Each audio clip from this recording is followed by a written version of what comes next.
Hello everybody, this is another video of the YouTube channel Au Pair Mama. It is? Okay, I thought Surprised then? yeah. Today we're going to be talking about conflict resolution. My favorite. And even though I am taking the lead, all the wisdom and experience comes from Julie McGhee. So she's the one that you guys have to pay attention to. Okie dokie. Let's go. Let's go. So the first step has two different stories as example, okay? Okay. I'm gonna read through and the questions come at the very end. Awesome. In conflict, we are convinced that the other person is wrong, so we spend all our time thinking about how wrong they are. We fail to consider ways that we may have contributed to the problem or ways that our perspective or understanding might be limited or inaccurate.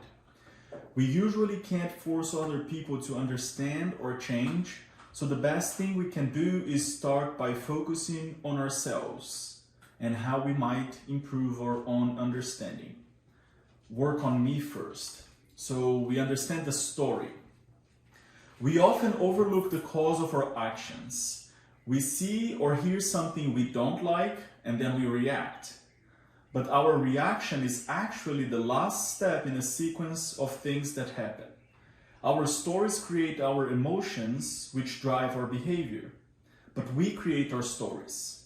If I change my story, my feelings will change, and then my behavior will change.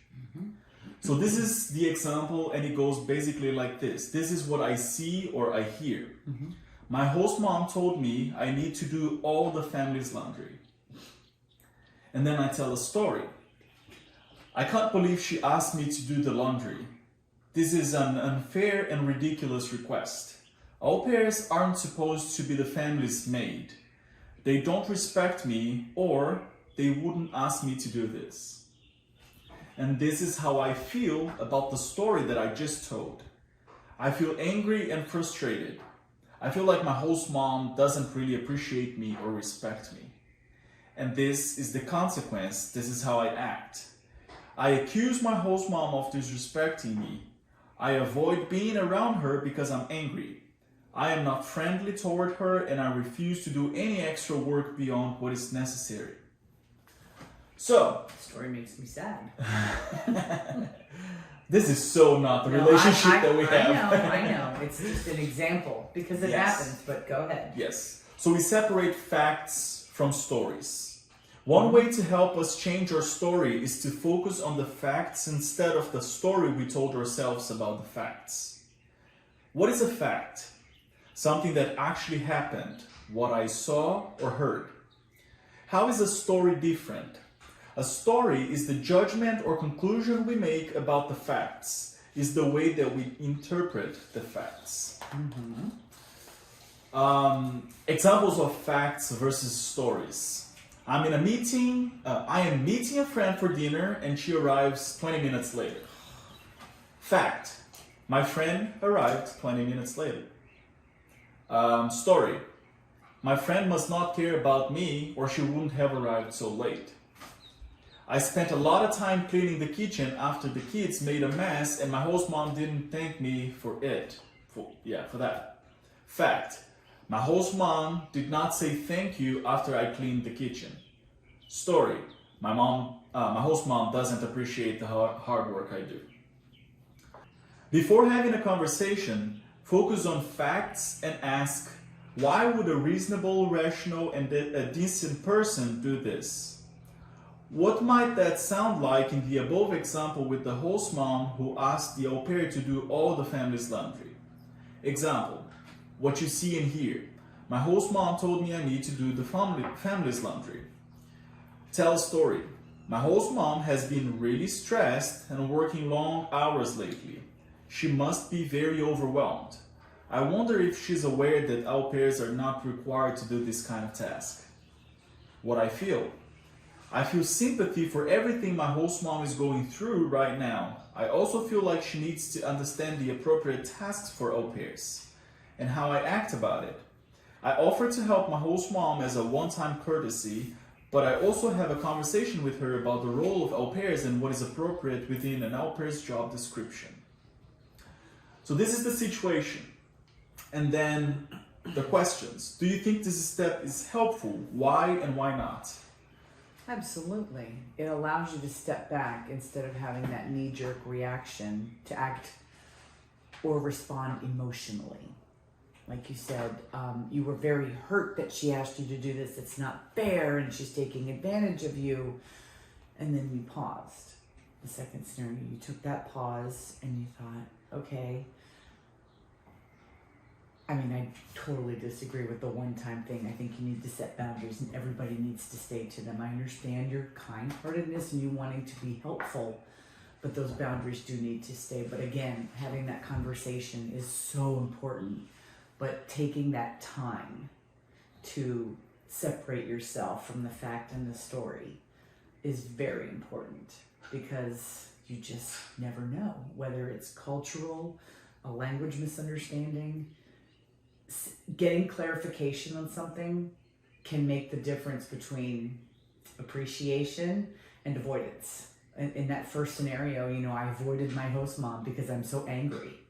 What's that helping? Nothing. But, avoid it until you take your time and kind of think about your response and consider it. Okay, she asked me this. I wonder why. Is everything okay?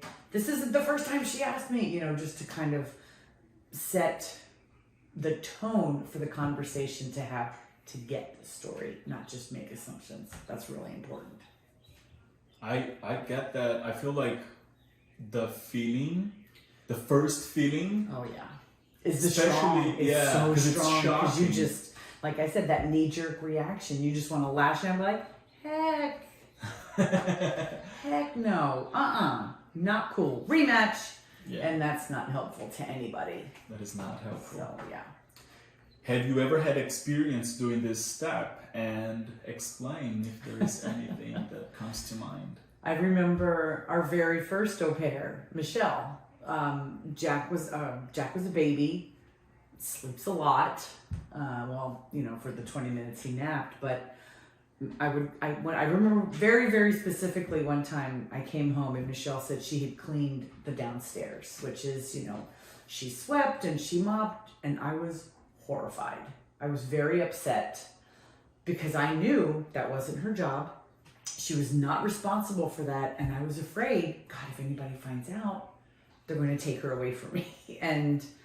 And I didn't want that to happen. She was an amazing au pair, and she was just an amazing person. But I remember that initial fear of, please don't do that again. Please don't do that again. You're going to get me in trouble. I don't want to get in trouble. And then, we had a conversation about it. She's like, what else am I going to do? I'm bored.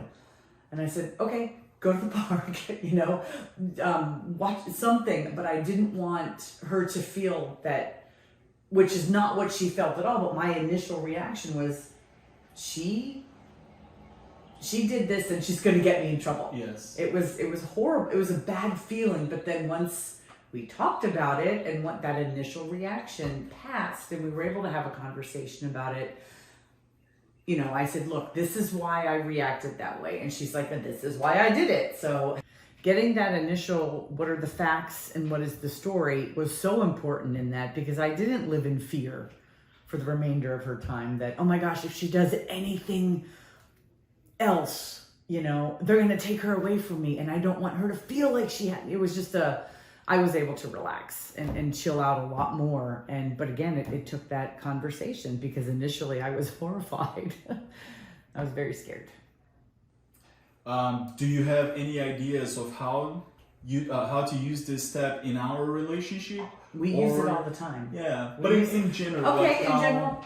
And you mentioned something in the story that you read about my host mom doesn't appreciate me. She doesn't appreciate the things I do. She's asking me to do all of the family's laundry. I make it a point every day to tell you how much we appreciate you. Yes. And I think it's important that positive feedback, not just a positivity sandwich or a feedback sandwich where it's great, not so great, but just in general, I appreciate everything you do. I think you're doing a great job. I really appreciated it when you did this, being very specific. And for me, it's important that you feel valued and appreciated here because, you know, we have teenagers. They're not always going to show their appreciation. So I make it a point to let you know. I make it a point to tell my families and my au pairs, if someone does something that you appreciate or find super helpful, tell them. Let them know. So that it's not just for that validation feeling, oh, I did something great and I was recognized for it, or I was helpful and I was recognized for it, but it's, how else will people know? How else will people know? So I think, like I said, that really hit home with me when you said that my host mom doesn't appreciate me. I'm like, I just make it a point to express that every day. And I've told you, you know, write these down, the little things that I appreciate. So when the next au pair comes, you're gonna be like, hey, Julie really likes it, or the family really likes it, or the host dad loves when you do this, or the kids love when this happens. So, you know, just to pass it on. And it doesn't have to be, oh, they like when you empty the dishwasher. No, they really like it when you guys just hang out and play Uno. You know, like the kids are learning to play gin rummy. They like that. So it's the little stuff that you normally don't think about, where just take the time and to communicate your appreciation can make a world of difference. Stay tuned for video number 2. Bom dia.